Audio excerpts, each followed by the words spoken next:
మానవజాతి ఆవిర్భావం జరిగిన నాటి నుండి ఆ రోజు నుండే యుద్ధం కూడా అస్తిత్వంలోకి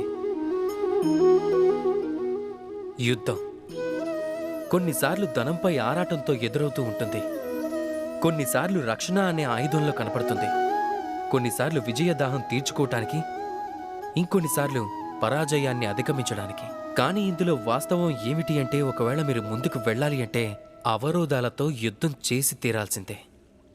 కానీ యుద్ధానికి సిద్ధంగా ఉండటం అంత అవసరమేమీ కాదు. ఇందులో అన్నిటికంటే ముఖ్యమైన విషయం ఏమిటి అంటే, యుద్ధాన్ని ఎలా అధిగమించాలో తెలియటం. పోరాటంతో అవసరం లేని యుద్ధమే నిజంగా సఫలీకృతం అవుతుంది.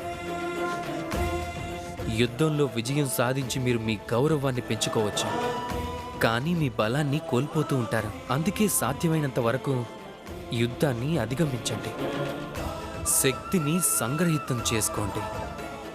అప్పుడే ఈ యుద్ధం ధర్మంలా మీకు ఎదురైనప్పుడు మీరు దాంతో పూర్తి బలంతో పోరాడగలరు.